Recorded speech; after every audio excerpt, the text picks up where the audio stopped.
నమస్కారం అండి.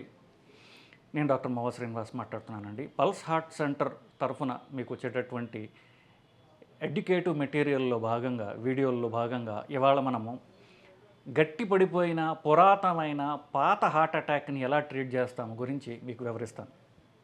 Heart attack వచ్చిన తర్వాత 3 గంటల లోపల కనుక మీరు హాస్పిటల్లోకి వచ్చినట్లయితే హార్ట్ అటాక్ ఎంత తీవ్రమైనదరే అయినది అన్నా సరే మనం పూర్తిగా దాన్ని క్లీన్ చేసి రక్తనాళాన్ని క్లీన్ చేసి మళ్ళీ బ్లడ్ ఫ్లో పునరుద్ధరింపజేసి గుండెకి డ్యామేజ్ తక్కువగా ఉండేటట్టుగా మనం పేషెంట్ని బయటకు తీసుకురావచ్చు. 12 గంటల దాకా అయితే కొంతవరకు గట్టి పడిపోయి ఉంటుంది, డాక్టర్కి చేయడానికి కష్టం అవుతుంది. ఇక ఆ తర్వాత పోను ఈ రక్తం గడ్డ కొలెస్ట్రాల్తో కలిసి అది గట్టి రాయిలాగా మారిపోయి డాక్టర్కి చేయడానికి కూడా అది కష్టతరం అయిపోతుంది. ఒక చిన్న ఉదాహరణ ఇస్తాను. ఇంట్లో వెన్న ఉంటుంది. ఆ వెన్నని మీరు టేబుల్ మీద పెట్టినట్లయితే అది అదే తనకు తాను కరిగిపోతుంది, లేకపోతే మీరు నొక్కితే మెత్తగా ఉంటుంది, నొక్కగానే అది కరిగిపోతుంది. అదే వెన్న మీరు ఫ్రిడ్జ్లో పెట్టినట్లయితే కొన్ని రోజులకి గట్టి రాయిలాగా అవుతుంది. అది ఎంత గట్టిగా ఉంటుందంటే అది మనం మామూలుగా కాదు కదా, మనం కత్తితో కోసినా కూడా అది బ్రేక్ కాదు, విరగదు. సో అట్లాగనే కొలెస్ట్రాల్ మెత్తగా ఉన్నప్పటికీ రక్తనాళంలో కొన్ని సంవత్సరాల తర్వాత గట్టి రాయిలాగా అయిపోతుంది. దాన్ని బ్రేక్ చేయడం అనేది మామూలు ఎక్విప్మెంట్ కుదరదు. సో దానికి మనం చేసే ఎక్విప్మెంట్ కానివ్వండి, డాక్టర్కి కావాల్సినటువంటి చాకచక్యము, స్కిల్ కూడా ఇవి మామూలు కంటే కూడా ఎక్స్పీరియన్సు, స్కిల్ ఎక్కువ ఉన్నప్పుడు డాక్టర్లు, ఎక్విప్మెంట్ అవసరం, ఈ రెండు ఉన్నప్పుడే మనం ఈ సాహసం చేయగలం. సో పాత హార్ట్ అటాక్ అంటే 3 నెలలు దాటిపోయిన తర్వాత హార్ట్ అటాక్. దీన్ని అక్లూజన్ అంటే బ్లాక్ అని తెలిసి, క్రానిక్ టోటల్ అక్లూజన్ అంటే చాలా కాలంగా పూర్తిగా టోటల్, అక్లూజన్ అంటే బ్లాక్. సో సిటిఓ అంటారు, క్రానిక్ టోటల్ అక్లూజన్ అంటే చాలా కాలంగా పూర్తిగా మూసుకుపోయిన రక్తనాళం. అంటే 3 నెలలు దాటిన తర్వాత రక్తనాళం ఓపెన్ చేయడం అనేది సాహసం, అది మామూలుగా అయ్యే పని కాదు. అలాంటిది ఈ మధ్యన మనకు ఒక పేషెంట్ రావడంతో అది ఎలా చేశాము అనేటటువంటిది ఇప్పుడు మీకు నేను చూపిస్తానండి. 3 నెలల కంటే ఎక్కువగా ఉన్నటువంటి హార్ట్ అటాక్ని క్రానిక్ టోటల్ అక్లూజన్ అంటారు, అంటే పాత హార్ట్ అటాక్ అనమాట. సో ఇది కొలెస్ట్రాల్, రక్తం గడ్డ కలిపి చాలా గట్టిపడిపోయి రక్తనాళాన్ని మూసివేయడం జరుగుతుంది. సో దీన్ని ఓపెన్ చేయడం అనేది మామూలు రక్తనాళాలు ఓపెన్ చేసేటంటి కంటే కూడా 2-3 రెట్లు కష్టమైనదిగా ఉంటుంది.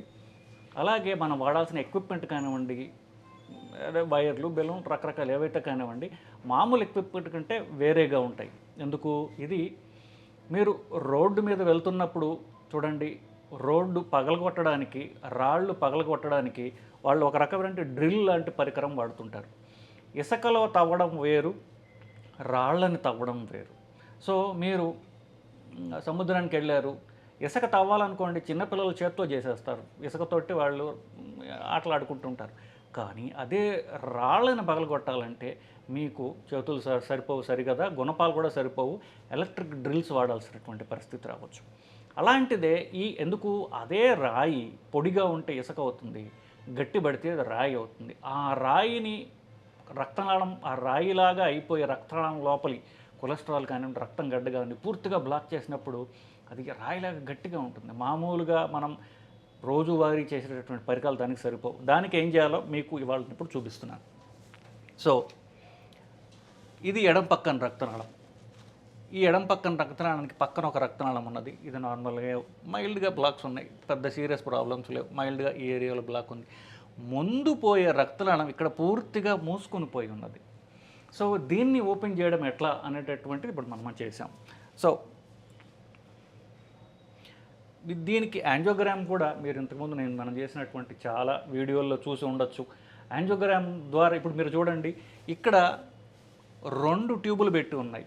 సో మామూలుగా మనం ఒక ట్యూబ్లో చేసేటటువంటి యాంజియోగ్రామ్ కాకుండా దీనిలో 2 ట్యూబులకుండా కుడి పక్క ఎడం పక్క కూడా ఒకేసారి మనం ఈ యాంజియోగ్రామ్ చేసి చూస్తాం. ఎందువల్ల?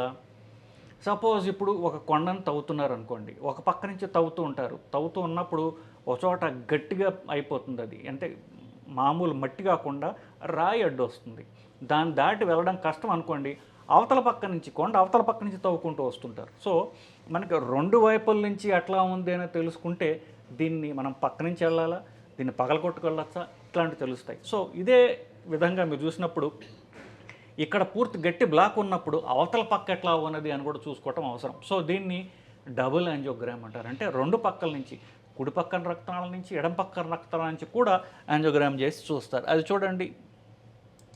సో మొదట ఈ కుడి పక్కన రక్తనాళంలో ఇంజెక్ట్ చేస్తున్నాం. సో ఇక్కడ దాకా మనకు తెలిసింది. ఇది ఎడం పక్కన రక్తనాళం చేస్తే ఎడం పక్కన రక్తనాళంలో మనకి తెలిసింది. సో ఇది కుడి పక్క నుంచి మనకు తెలుస్తోంది, ఇది ఎడం పక్క నుంచి తెలుస్తోంది. అసలు బ్లాక్ చాలా చిన్నదే కానీ గట్టిగా ఉంది.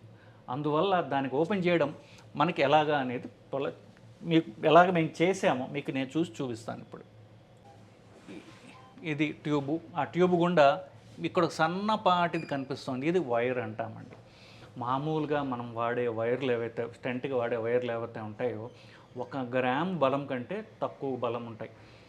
జనరల్గా 0.8 గ్రాములు అంటే 1 గ్రాములో 20% తక్కువ 0.8 గ్రాములు ఉన్న వైర్లు వాడుతుంటాం. ఇక్కడ మనం వాడిన వైరు దానికంటే ఎన్ని రెట్లు పెద్దదంటే 4.5 గ్రాముల వైరు మనం వాడాల్సి వచ్చింది. 1 గ్రాము కాదు, 0.8 గ్రామ్ మామూలుగా వాడతాం. ఇది 4.5 గ్రాములు బలం ఉన్నటువంటి దబ్బనం లాంటి వైరు, మేకు లాంటి వైర్ని మనం వాడాల్సి వచ్చింది. సో ఇక్కడ ఈ వైరు చివర మీకు ఒక చుక్క కనిపిస్తుంది, నల్లపాటి చుక్క. ఈ నల్ల చుక్క మీకు ఇక చుక్కలాగా కనిపిస్తున్న అది మనం పెట్టినటువంటి సన్నపాటి ట్యూబ్ అనమాట. ఆ ట్యూబ్తో పాటుగా ఈ వైర్ని కిందకి పంపిస్తాం. దాన్ని మైక్రో క్యాథెటర్ అంటారు. ఇది క్యాథెటర్. మైక్రో క్యాథెటర్ అంటే దీనికంటే ఎన్నో రెట్లు తక్కువ సన్నపాటి క్యాథెటర్ కాబట్టి చుక్కలాగా కనిపిస్తుంది మీకు. దీన్ని మైక్రో క్యాథెటర్ అంటారండి. సో ఆ మైక్రో క్యాథెటర్ సహాయంతో ఈ వైర్ని ఇక్కడ దాకా పంపించాం. పంపించిన తర్వాత దాన్ని ముందుకు తీసుకెళ్ళి ఎక్కువ బలం ఉన్నటువంటి వైర్ కాబట్టి రాయిని పగలగొట్టడానికి ఈజీగా ఉంటుంది మనకి. సో మీరు చూసినట్లయితే ఈ వైరు ఇందాక ఈ ఏరియాలో ఉన్నట్టు వైరు కాస్త ముందుకు వెళ్ళి ఈ బ్లాక్ని క్లియర్ చేసినట్టుగా మనకు కనిపిస్తోంది. సో అది మనం వెనక భాగం నుంచి మనం తవ్వుకొచ్చినటువంటి దానికి మనం ఈ వెనక భాగంలో దానికి ఇంజెక్షన్ ఇచ్చినప్పుడు తెలుస్తోంది ఏంటి, ఈ వైరు కరెక్ట్గా దాన్ని బ్లాక్ని క్రాస్ చేసింది, మనం సరైన పద్ధతిలో ఉన్నాము అని చెప్పేసి. ఇప్పుడు చూడండి, సో వైర్ క్రాస్ అయింది మనకు ఎప్పుడైతే తెలిసిపోయిందో దాన్ని చిన్నపాటి బెలూన్ సహాయంతో ఇక్కడ మీకు కనిపిస్తోంది చిన్న బెలూన్, అది 1.5 మిల్లీమీటర్లు ఉన్నటువంటి బెలూన్. ఆ బెలూన్ సహాయంతో దాన్ని క్లీన్ చేసుకుంటూ వస్తున్నాం మనం.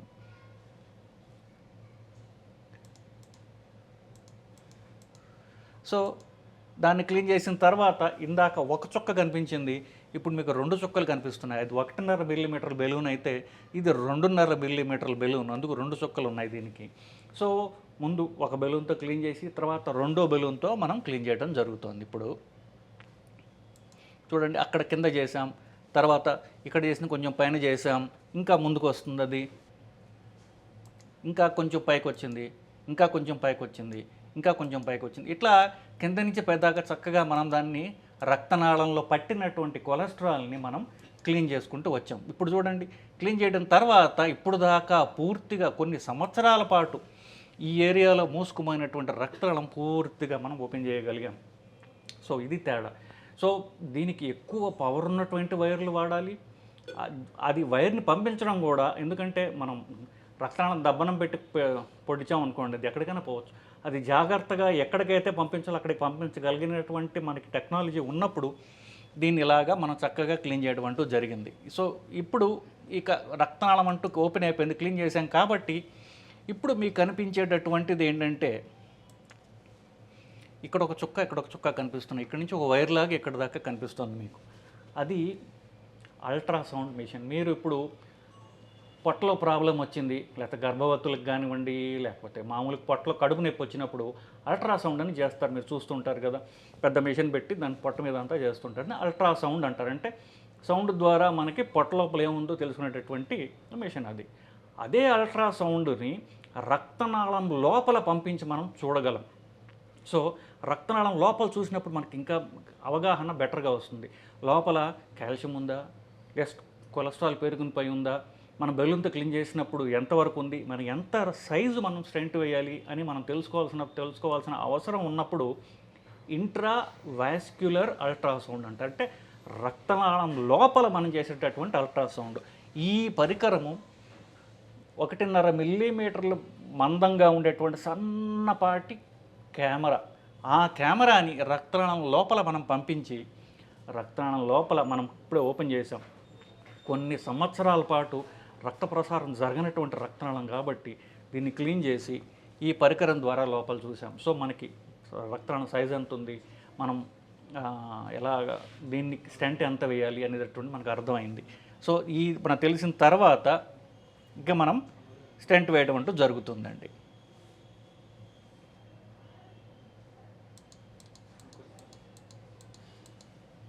సో అది ఈ 2 చుక్కల మధ్యన ఒక ట్యూబ్ లాగా కనిపిస్తోంది ఏదైతే ఉందో అది స్టెంట్ అంటాము.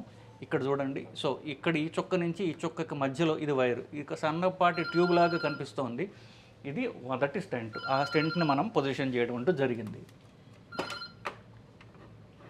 తర్వాత ఇది ఉన్న వాటిలో అన్నిటికంటే పొడిగాటి స్టెంట్. ఇది 48 మిల్లీమీటర్లు గరగ స్టెంట్. 48 మిల్లీమీటర్లు అన్నిటికంటే మనకు ఉన్న అవైలబుల్ వాటిల్లో అన్నిటికంటే పొడిగాటి స్టెంట్ అనమాట. ఇది సరిపోదు మొత్తం వరకు కవర్ చేయడానికి, కాబట్టి రెండో స్టెంట్ అవసరం అంటూ మనకి పడింది. ఆ స్టెంట్ ఇప్పుడు అయిపోయిన తర్వాత రెండో స్టెంట్ ఇదన్నమాట. సో ఇక్కడి నుంచి ఒక దాకా ఒక ట్యూబ్ లాగా కనిపిస్తుంది, దీని ముందు ఇంకొక ట్యూబ్ ఉన్నది. ఇది మొదటి స్టెంటు, ఇది రెండో స్టెంటు. బాగా పొడుగాటి బ్లాక్ ఉండడం వల్ల 2 స్టెంట్లు వేయడానికి మనకి అవసరం పడింది. చివరిగా అది ఎంత బాగా మనం రిజల్ట్ వచ్చిందనేది ఇప్పుడు మీకు చూపిస్తాను.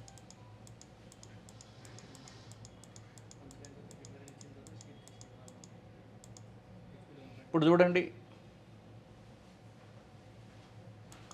పూర్తిగా సన్నపడిపోయినటువంటి రక్తనాళము, పూర్తిగా కొన్ని సంవత్సరాల పాటు బ్లాక్ అయిన రక్తనాళాన్ని మనం ఓపెన్ చేయగలిగాం. సో ఇది ఇంకొక వ్యూలో మీకు కావాలంటే చూపిస్తాను. దీనివల్ల మనం ఎంత ఉపయోగం తీసుకొచ్చాం పేషెంట్కి అనడానికి. ఇది అన్నిటికంటే పొడిగాటి రక్తనాళం. ఇక్కడ సంవత్సరాల తరబడి బ్లాక్ అయిపోవటం వల్ల ఈ మొత్తం టెరిటరీకి అంతా కూడా రక్త ప్రసారం అందక గుండె బలహీనపడిపోయి ఉన్నది. ఇప్పుడు మనం ఓపెన్ చేశాం కాబట్టి రక్త ప్రసారం పూర్తిగా పునరుద్ధరింపబడి పూర్తిగా ఈ పేషెంట్కి మంచి చేయడం జరిగింది. సో మామూలు యాంజియోప్లాస్టీకి, పూర్తిగా సంవత్సరాల తరబడి బ్లాక్ అయిపోయినటువంటి యాంజియోప్లాస్టీకి ఇది తేడా, ఎక్విప్మెంట్లో తేడా ఉంటుంది. దానికి కావాల్సినటువంటి ఎక్స్పర్టీజ్, అంటే మన డాక్టర్కి కావాల్సిన ఎక్స్పర్టీజ్లో కూడా తేడా ఉంటుంది, అందరూ చేయలేరు ఇట్లాంటివి. సో ఇట్లాంటి చేయడం ద్వారా ఆపరేషన్ అవసరం లేకుండా అంతే రిజల్ట్ మనం స్టెంట్ ద్వారా మనం తీసుకురాగలం అని చెప్పడానికి ఇది ఒక మంచి నిదర్శనం అండి. సో మీకు దీని మీద ఇంకా క్వశ్చన్లు ఏమైనా ఉన్నట్లంటే కింద కామెంట్స్ రూపంలో తెలియజేయండి. దాన్ని తిరిగి ఆన్సర్ చేసి మీకు గల మీ మిగతా సందేహాలని నివృత్తి చేయడానికి నేను ప్రయత్నం చేస్తానండి. నమస్కారం. మీకు గనక ఈ ఇన్ఫర్మేషన్ నచ్చినట్లయితే లైక్ చేయండి, షేర్ చేయండి, ఈ ఛానల్కి సబ్స్క్రైబ్ చేయండి. Thank you very much.